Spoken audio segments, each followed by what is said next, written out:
Hey everyone, how y'all doing? Welcome to Period Action Day. Today, we are hosting the first or one of many panels actually, fighting for menstrual equity and combating the period stigma. My name is Amir Abdul. I'm campaign manager here at Period. And Marlo, I'll let you introduce yourself.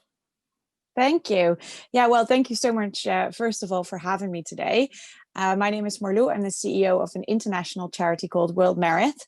And I am from the Netherlands, but living in Liverpool, the UK.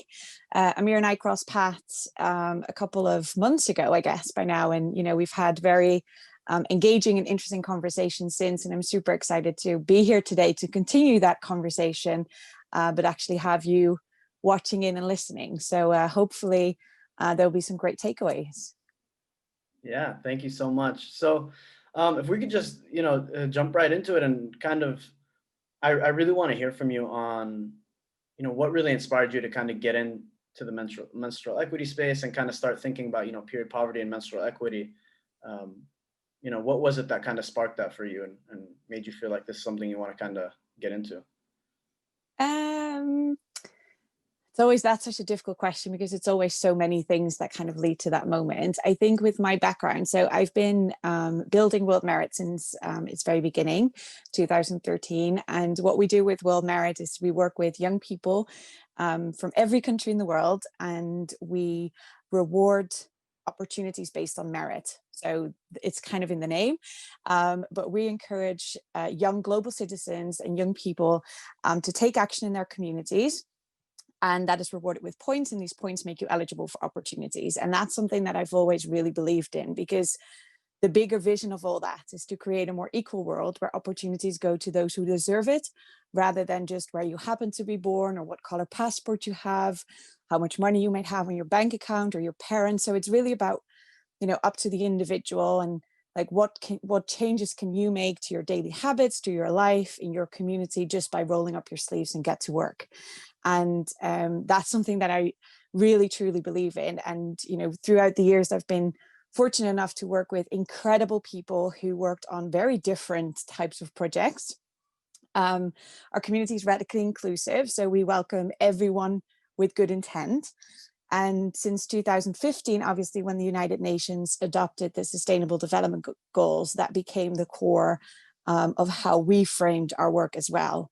And, particularly in the gender equality and in reducing inequality space, there's obviously been lots of amazing movements, projects, things done around period and period poverty and raising awareness. So I've always kind of knew about all that happening and was very energized by it. But I always felt like I was watching from a distance a little bit, as I guess, I can't get involved in all different projects, especially not working with all 17 SDGs. But it was definitely something that I always had an interest for, maybe simply for the fact because I have periods and I knew it was something that applied to me. And it wasn't actually until COVID hit, so I'm fairly new to the space, and I guess we're going to dive into that a little bit later on as well.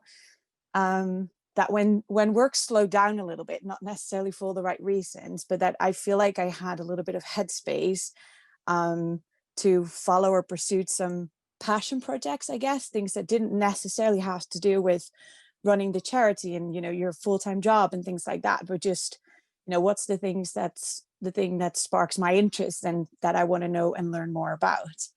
And it actually started with an Instagram story that I saw from one of my friends, actually a friend that I hadn't spoken to for a long time. And she shared something about me that completely blew my mind. And she addressed the 4 phases of every menstrual cycle.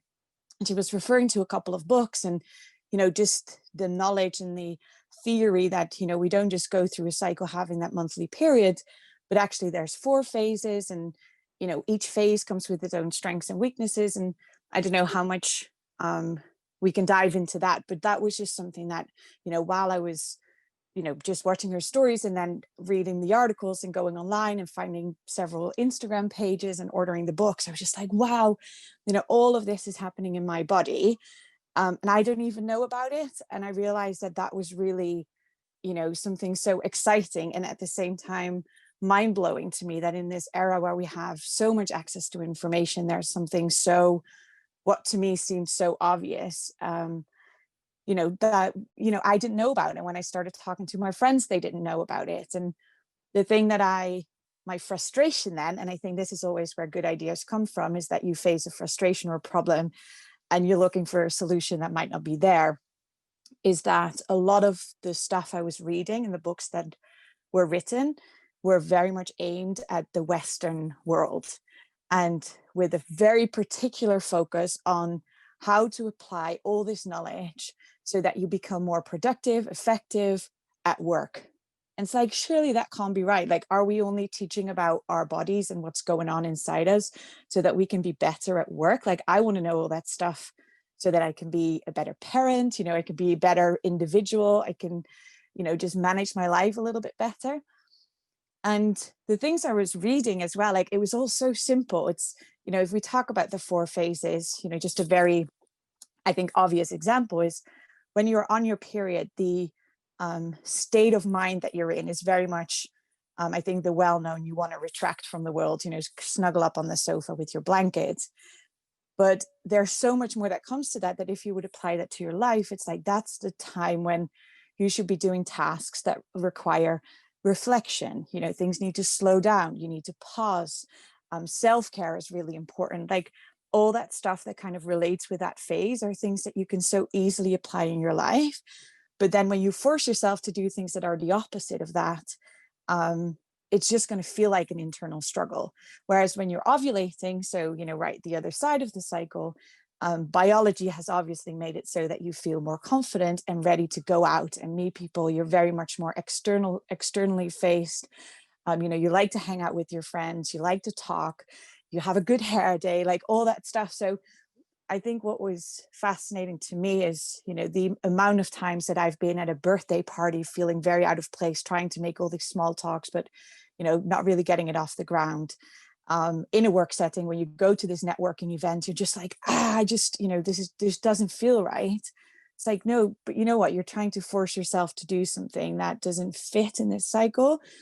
Now, obviously, this is all, I'm painting a pretty black and white picture, but I hope that the point that I'm trying to make is coming across, in that understanding a little bit more what your strengths and weaknesses are for each phase helps you to apply that to your own life. And I think why that is important is so that we can be a lot kinder to ourselves and more forgiving to ourselves, that if we're trying to do something that doesn't work out, it's okay. When I'm trying to have this packed program with my kids and taking her to all kinds of activities and having her see friends and all that, and it just feels like it's all too much, it is okay for her and I to stay in for the day and slow down, because that way I feel better. I'm happier, I'm more relaxed. So very likely she'll have a much more fun day doing it that way than trying, for me to try and force myself in all kinds of angles. So like I said before, like, I'm very new to all this, but what I found is that this information is not as widely available as I think it should be. And that was my biggest inspiration to kind of join the space. That was a very long answer. No, that was great. Actually, that was, I love that, because you made some great points there, and it's very interesting that actually, you say, often we do see, I think within the menstrual health and really just in health in general, it's kind of like, I got to get healthy so I could go back out there and go to work. And it's like, why is that the center of everything we're doing? And I think it's super important that you brought that up. And so we really need to start thinking more about opening up that box and kind of figuring out our life, right? As a part of something else other than work, right? What is life to you other than work, and why is it important that you're healthy for those reasons, Absolutely. kind of going about and being with your family and whatever else it may be that makes you happy. Absolutely. And I think, even with creating new habits, like, everyone always feels like, oh, I'll start on the first of the month. And Mhm. it's like, if you're having your period on the first of the month, that's probably the worst time to start a new habit. It's like, if you want to start going to the gym and be healthy and start this new regime, whatever, and you do it in the phase where you're most creative and you shouldn't be like on a strict schedule, then it's very likely that in a week or maybe 2 weeks, you already feel completely demotivated because you didn't start in that week where, which I believe could be the week after you've menstruated, when you're like very motivated and very ambitious and you get stuff done and, you're in the right mindset to start new things. So why do we set ourselves these deadlines based on a random calendar rather than syncing it with our own biorhythm, I guess? Yeah, but and as you know, new habits are hard enough to create anyway. So I think having these kind of little bit of knowledge and understanding of what's going on in your own body, you can just make that work for you rather than, feel like you're constantly working against the stream, if that makes sense. Yeah, yeah, it really does. And to that point, actually, you mentioned, you're new to the space, and more so in COVID. Once COVID hit, is when you really got started, and that's amazing, honestly. First of all, to see the growth already and how deep you've already gotten. It's just been, well, I think it's almost been about 7 months now, right? That's kind of I know, yeah. Don't say uh, that out loud. but regardless, the work that you've been doing in this short period of time has just been amazing. But to that point, you know, do you feel like you faced any challenges as you began getting into the space, as you began to talk more about it? And if so, like how do you feel like you overcame them, or how are you working to overcome those barriers or issues? I think this was probably the easiest journey of getting stuck into something new that I've ever had. I think the menstrual space has been so incredibly welcoming. And I know, that might sound a bit fluffy, so I'll try to explain a little bit what I mean by that. But, I think that is great in itself. And at the same time, it just shows that so much work still needs to be done, that people are like, oh, great, there are more people who care about the topic. So I'm very aware of that it's not just, people being nice, but that there's really an urgency and a need for more things to happen. But it's been incredible. And I know, just before we started this interview, you and I had a little bit of a chat of, how sometimes you're onto something, and whether that's a big event or a campaign, or I know a lot of you watching have been participating in these product drives and stuff. And sometimes you're just working on something and things seem to, completely piece together and fall into place. And I feel like that has been my journey in this space. Um, so going back to the start a little bit, I felt like when I learned more and more about this, and about the 4 different phases, and then started to talk to people from our community from different places in the world and listening to their stories, I realized that, as always, and I'm probably preaching to a choir here, but the power of storytelling. And with 50% of the world's population having periods, or going through something similar, it's there's so much that we can relate to that isn't currently talked about. And I think when we talk about situations or context or circumstances or cultures that are very different to us, I think what happens very often is that we're being very distant from it. And it's like, oh, look what's happening over there. And when you talk about period poverty, like, oh, the people over there. And it's something that I became really passionate about was actually it, through those stories, really find the common humanities, because it doesn't really matter what your circumstances are.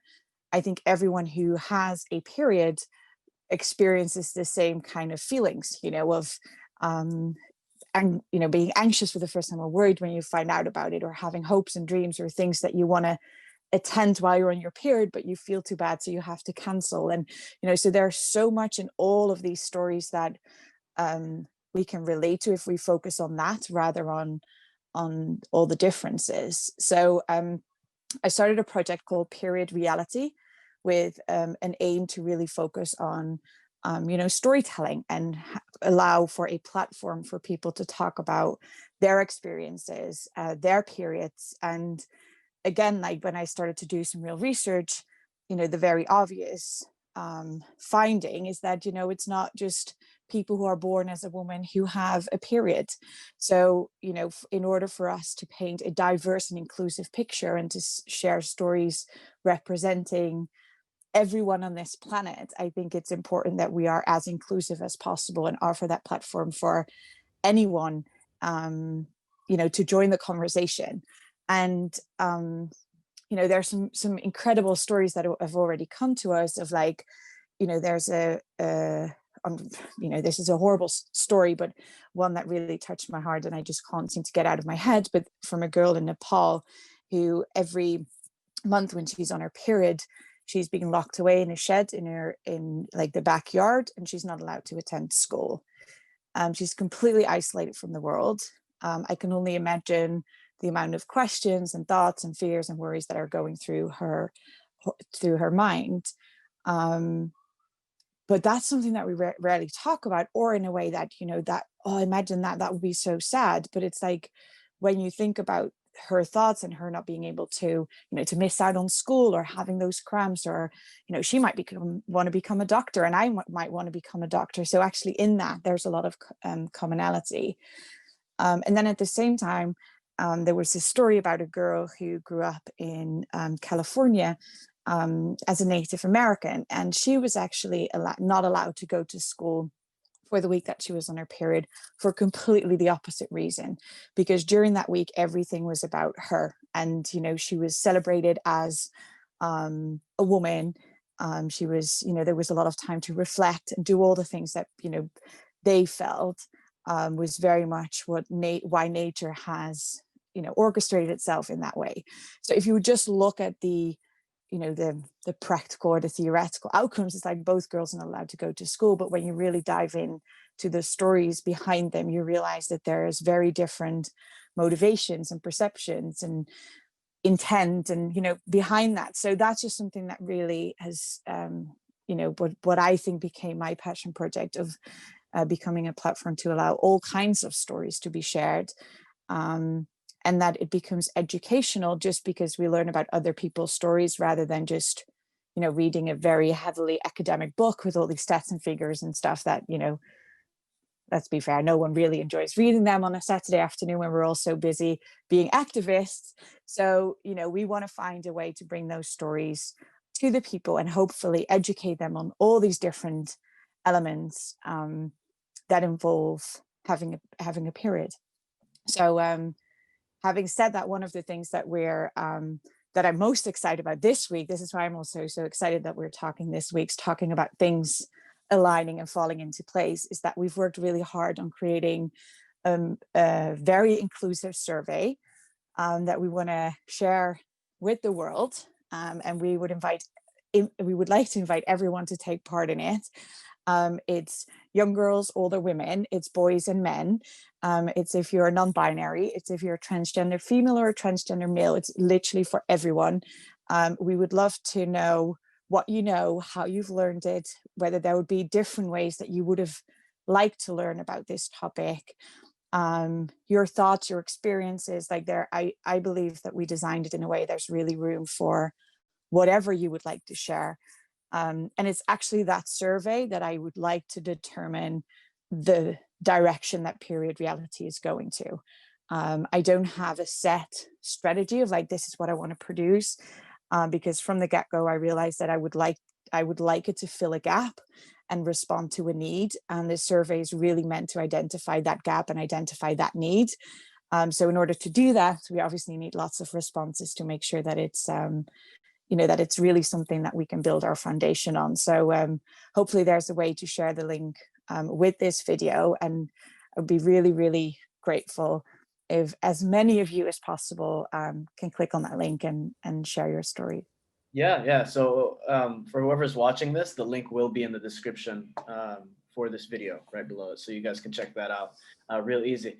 So Marlu, you talked a lot about storytelling, and you talked a lot about inclusion. And before I jump into the storytelling, I want to first kind of talk to you about being having a diverse base and having an inclusive base, because you're talking about the work that you're doing with this project that you're putting out now, and you made sure that it's extremely inclusive: women, men, transgender, non-binary folk, really everyone. Why do you feel like being diverse and having an inclusive base within the space is important?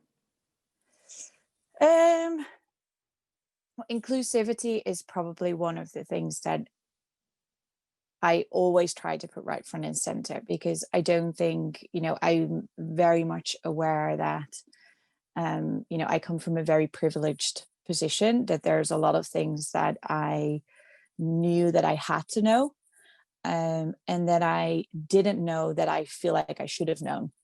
And in all those cases, had the resources to find the information that I wanted to know. And I think, as with anything, the biggest mistake that organizations, businesses, projects, call it whatever, can do is make assumptions about what someone that is not you needs. And a great example of this, and I always keep bringing it up, but I used to live in this apartment in town, and there was a homeless guy sitting downstairs, and everyone knew him, everyone loved him. He made small talk with everyone.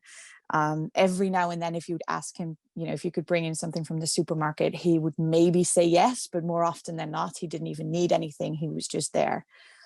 And there was this one night, and it was probably like a week before Christmas, and I was walking downstairs, and I come across one of my neighbors, and she's like obviously agitated, and I'm like, what's going on? She said, well, I said, whoa, whoa, whoa, slow down. I'm like, what's just happened? And she said, well, I've worked so hard for the past couple of weeks to get this guy an apartment, and I wanted to make sure that he was in before Christmas, and I've been talking to the council, and I've been like doing all this stuff, and you could tell that she was so invested, not just from a time and energy perspective, but also emotionally.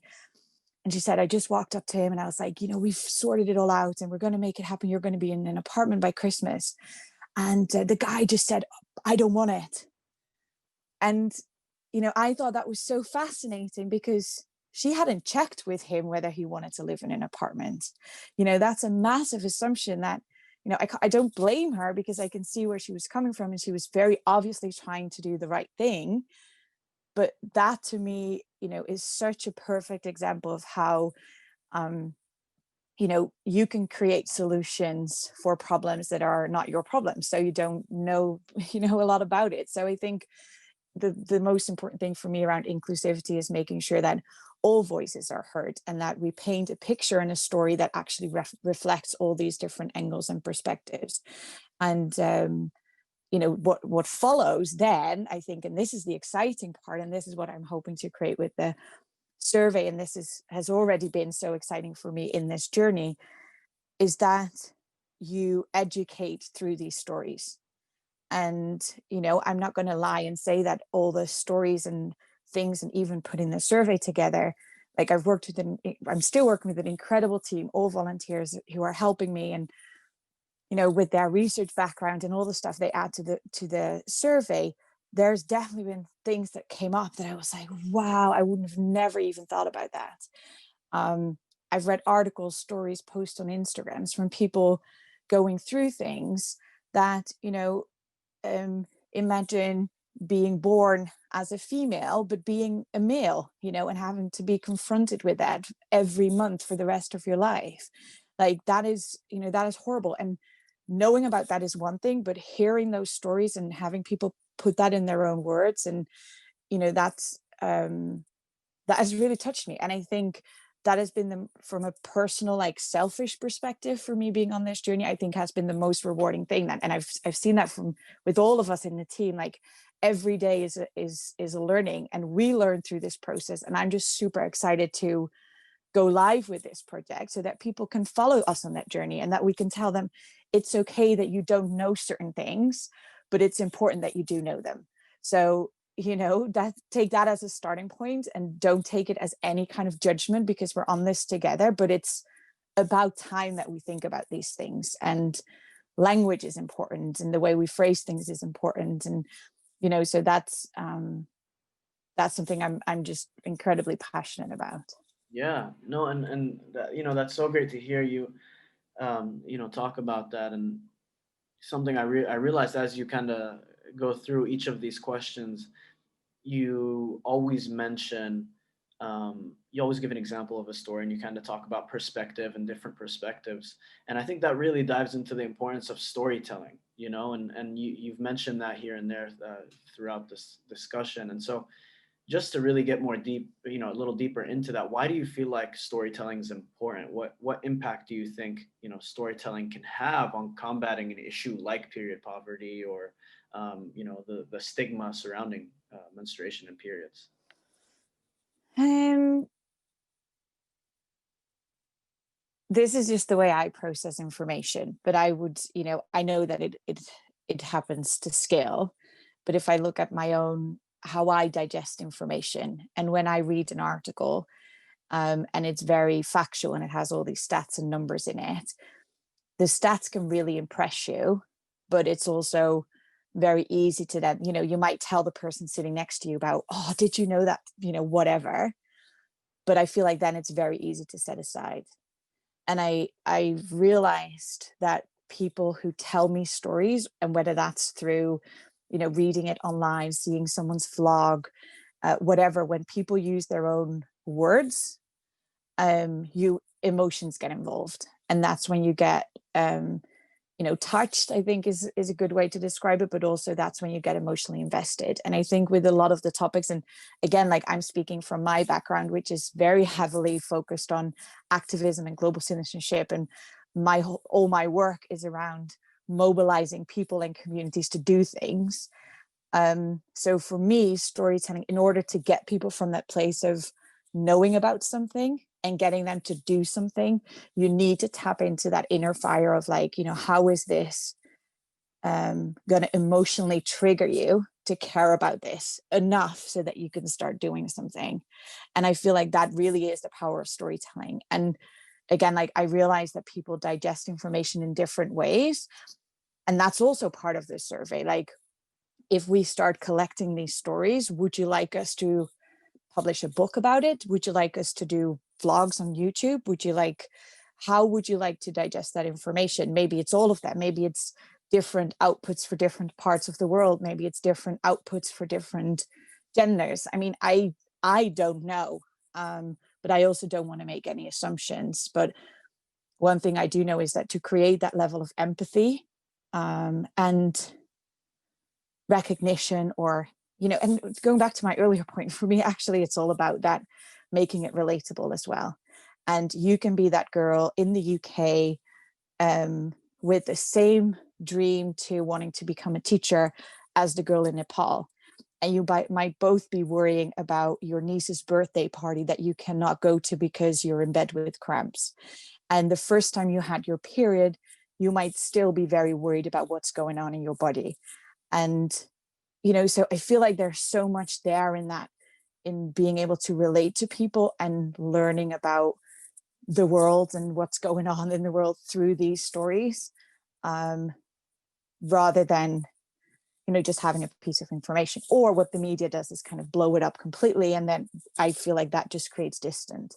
So to summarize, I think what's the power of storytelling is really to close that gap a little bit and actually bring the stories to you, so that you become one with them and you can feel someone's struggles and emotions, or celebrate with them or on their behalf. um yeah. Yeah, no, and that's Is that so, no, no, that's great, because even for me, you know when I first got involved in period, and I mention this very often, there's no way you could have told me in high school or even my first year of college that, hey, probably be a campaign manager for an organization called Period, and every day you'll be working, fighting period poverty, and there's no way I would have believed it, because that's not something I didn't ever hear about periods. You don't, it's not a conversation a lot of people have. I think, really that says a lot about the stigma around it. But in my house, it was very normal. I mean, I have two sisters. My mother was very open talking about it, so it was very natural. But outside of my household, it wasn't something I often heard, and so in my head, it was never something that I would be doing publicly. You see what I mean? And so what really brought me in was actually storytelling. Hearing the stories of the people who are suffering from or from period poverty, due to the lack of menstrual equity. And those are obviously two completely different things, but they really complement each other.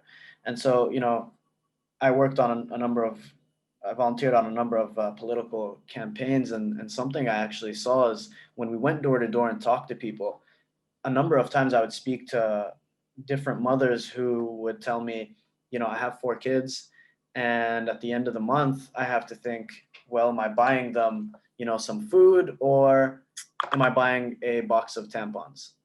And as a mother, as mothers are, they always put their children first. And so she really is the one to pay the price of that. So it's things like that that really I think bring people in. So to your point, I appreciate you mentioning that. That's just super important. Absolutely. And if I can just, add to that, that's actually a huge part of our survey. We actually do ask men, have you been around period products when you were growing up? Like, were you ever close to anyone who went through their period? And then also, how did you learn about it, and how would you like to learn about it? Because I think it's all of these findings are fascinating. And when we talk within the team, as I said, and we're on this constant learning journey anyway, we realize that hardly any of us would ask our partner to buy products. And it's like, would they mind? No. Like, obviously, straight after that meeting, everyone would ask them, and they're like, no, it'd be completely fine. Like, obviously. So that's already huge. Like, okay, so they would be comfortable buying us products. That's great. But still, we don't ask them. So the fact that our partners or spouses or roommates or brothers or dads or whatever don't buy those products for us, is that because they are uncomfortable, or is it because we are uncomfortable? Like, I think that's such an interesting thing to kind of unpack. So as much as people might not feel like this survey is for them, I think that's a great point that you're making there. And I'm just, throwing the survey in there one more time, but I would love to hear those kind of perspectives. I think that's super valuable. And like you said, even in being out there, like, one of the learnings we had is one of the women on our team said, the other day I was in a restaurant and I was going to the toilet, and I find myself like sneaking this tampon up my sleeve. And because we were talking about this in March, I was thinking, what am I doing? Like, it's 2020, I shouldn't be doing this. And she like got it out and very like proudly walked to the toilet as a learning. And it's like, it's those small things that, again, like, I did that for years without even thinking about it. And because we're now talking about this topic so much, and obviously following different platforms and profiles and stuff, you become more aware of it. And that's when you can identify that type of behavior, even with yourself.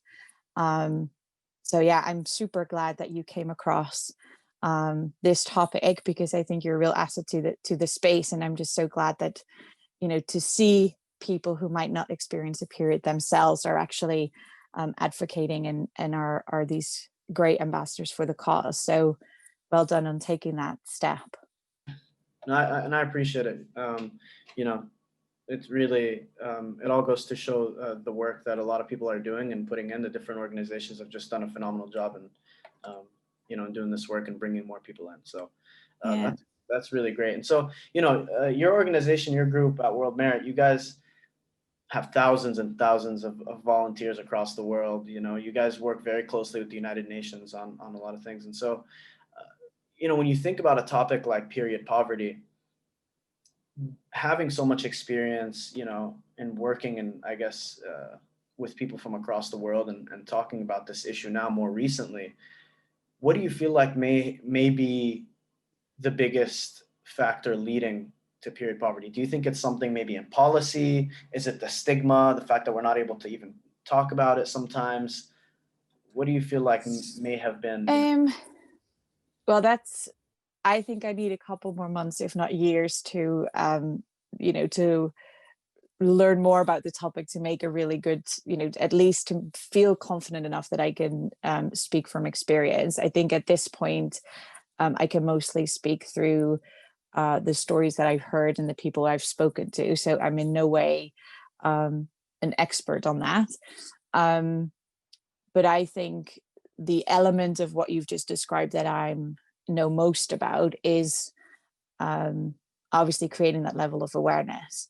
And I think that trickles down all the way to policies. And if you want things to happen on a institutional level, unfortunately, very often that means that a lot of people need to care about something and then become very loud about it in order for things to change. And I've read incredible articles around, there was this petition and I have no idea when this happened, but this article was brought to my attention in the past week, actually, where within 24 hours, there were 12,000 signatures raised to change the language of period products to not refer to them as feminine products or even sanitary products, because it just makes people feel like you have to have a period in order to be a woman, or you need to be a woman in order to have your period. Or is it unsanitary to have your period, and do we need sanitary products for that? And I think, with those petitions and with the movements and the work that Period is doing, and with really gathering people and gathering voices, you can put enough pressure on these companies to actually change the name of their products. And by doing that, the media will pick up on it, and hopefully in these adverts they will use different language, and they will make us more aware. And in these advertisements, should it really always be women in white pants jumping up and down a trampoline when we sell these products? Like, that's not a realistic view of what it's like to be on your period.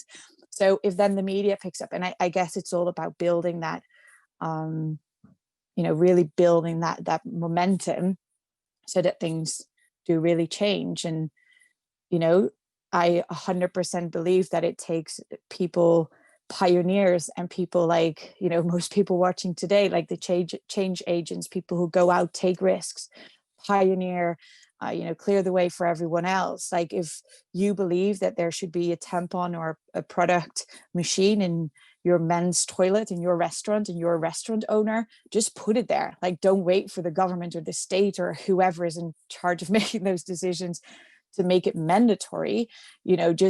I think there's a responsibility for all of us as individuals to check in with ourselves and think, what is my stance on this? What do I believe in? And then make sure you act upon it. And like your story, like, you were obviously triggered by something, you became passionate, and then all of a sudden it doesn't matter that much what people around you think about that, because you believe that you're doing the right thing. And so that probably doesn't speak about the origins or the reasons period poverty exists, but I think it does offer a pathway to make things happen, whether that's on a small local level or whether that drives national change. For me, it always comes down to the people and the individuals who stick their neck out and who are brave enough to do the work that needs to be done. Yeah, yeah, and that's 100% true, and that's so extremely important. And the more I actually look into the work that you guys done over the last couple months, since the first time we talked, I realize how involved. Well, you guys really focus everything and center the youth voice, right? Um, I believe you guys mentioned that you're a global youth movement at World Merit. That's what you do. And how important do you feel the voice of the youth is, and Oh, so within important. this movement, not only within this movement, actually in general though, and what role do you think the youth can have in combating this issue? um Well, obviously, really important. I think, young people, first and foremost, um, have grew up in an era, and sometimes, depending on how I feel or probably what phase I am in my cycle, I would still consider myself to be youth. So forgive me if you think that's that I shouldn't, but I think so. I will talk about we in that sense. I think we grew up in an era where it's been easier for us. And again, I know I'm generalizing in this answer because very much coming at it from a Western perspective. I think we've been privileged enough that there has been focus on our personal and professional development outside of the traditional education system. And I think even if there was a lot of pressure on you to go through the traditional education system, there has also been offerings of the extracurricular, of volunteering or doing things outside of that system, that can feed your soul or your energy or your passion, whatever you want to call it. And in doing that, I think we've become much better in identifying what our purpose is, or what our, purpose is a very heavy word. And I think, only very few people have already crystallized what that is yet. But we think about that, I think, a lot earlier than for example, when I talked to my parents and they were just like, you used to just finish school, do this, you work, you get married, you have kids, you do that, and then you retire. And it's maybe, with your midlife crisis, whatever, that you have that inkling, or, oh, maybe I want to do something else. So I think what a lot of people say about the millennium of like, oh, they have no focus and they just do what they want. I think the counterpart of that is that we actually, are much more pulled towards and triggered in trying to find out what it is that we want. And, I do this schools workshop or presentation, and I always talk about your superpower. Like, you need to combine what it is that you're good at, that you care about, and that benefits the world. And I think when you put these three things together, you can really move mountains.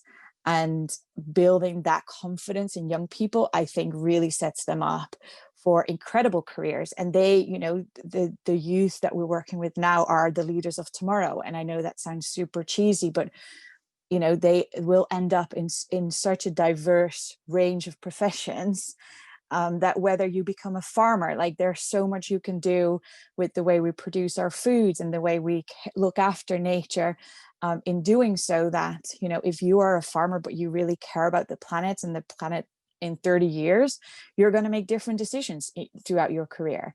But if you want to go into politics, again, like, it's so important to have that journey of checking in with yourself. What are my values? What do I stand for? What do I believe in? And what am I passionate about? So I think it's absolutely worth investing in youth. And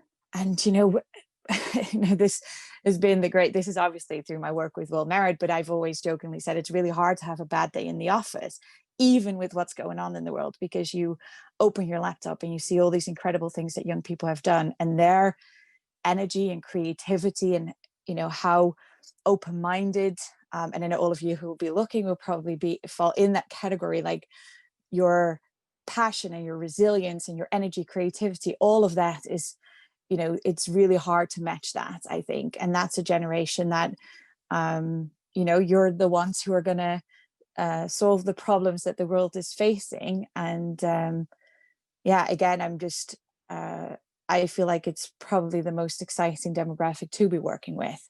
And yeah, so for all of you who are watching, no matter what you're going to end up doing in life, make sure that you feel like it fulfills your purpose, as well as looking after our planet and its people. So Yeah, I actually love that. It's actually a great transition into this last question I had for you, which it seems like you already touched on, which is, do you have one call to action that you'd kind of like to give everybody, that you'd like to share with everybody watching, or to youth in general? is that my sign that I need to wrap it up? Just say yes. It Feel was very free. well timed. Go ahead. Yeah. I think, obviously these times, and especially looking at the current situation in the US, please, please, please exercise your right to vote. That is, the main thing you can do at this point to make sure that change can happen. So do that, but I think you're going to be told that millions of times today's anyway. So, if you're already sick of hearing that, then just forget that I said that. And then my call to action would be, please, please participate in our survey. And if you could then share it with your friends and family and on your social media, that would be even better. So, yeah, lots to do for you after this. We're gonna keep everyone busy for sure.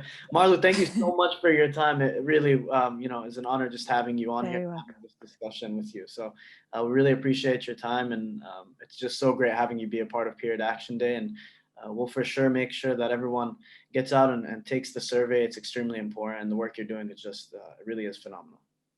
Thank you. Thank you. And I hope that, please feel free to share my details as well. So anyone who'd like to get in touch, please do.